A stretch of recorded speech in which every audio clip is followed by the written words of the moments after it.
Dalawang panel, 550 watts ang isa. Bigat yan. Ngayon, maganda na yung weather, maaraw na. Nakaparallel yan. Tapos isang Elejoy lang yung papaandar sa baba. Gusto ko sana ganun eh, yun oh. Yan. Tinan mo sa kanya oh. Ilan yan? 1, 2, 3, 4, 5, 1, 2, 3, 4, 5, 6, 7, 8, 9, 10, 11, 12. 12 yun. 12 panels na ganito siguro.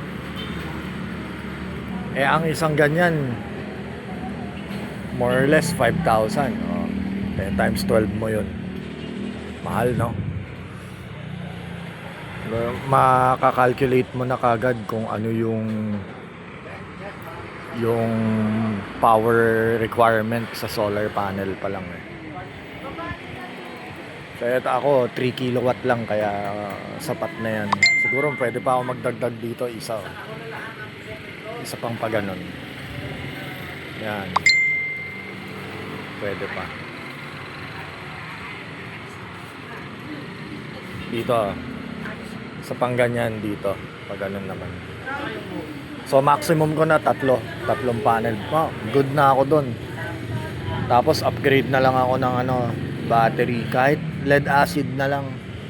Lead acid para kahit paano di mo naman i-discharge ng below 50%. Kung tatlo naman yung panel mo na nakaparallel, below 50%. Pero max out na yung Elejoy ko. Ito pa lang pumapalo na ng 40 ampere. So good na ako dyan. Maliban na lang kung magdadagdag pa ako ng higher MPPT, papalit ako para ma-accommodate ko yung tatlo na panel. Pero what's the point? Kung yung battery mo naman maliit lang, so kailangan naka size up din dun sa storage battery mo.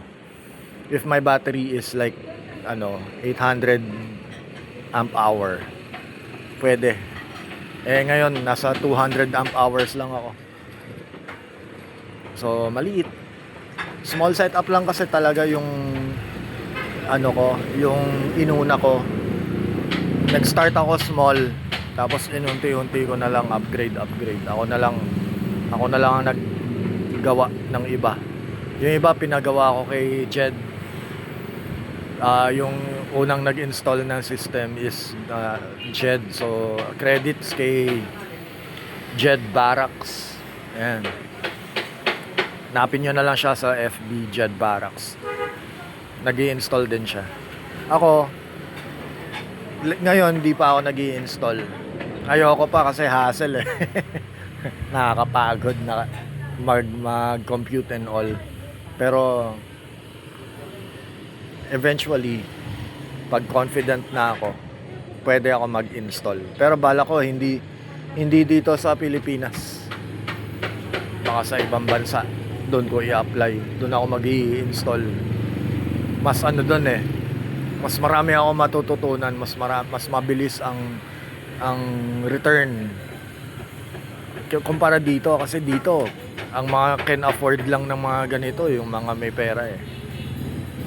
Palagay ko average Filipino homes, tingnan mo nga yung mga bahay dito, yan katulad niyan. Yung mga wala naman, konti lang, buti nga may nakita ako banda ron may panel Pero dito wala pa masyadong mga may panel dito. Sa kabilang end wala rin masyado.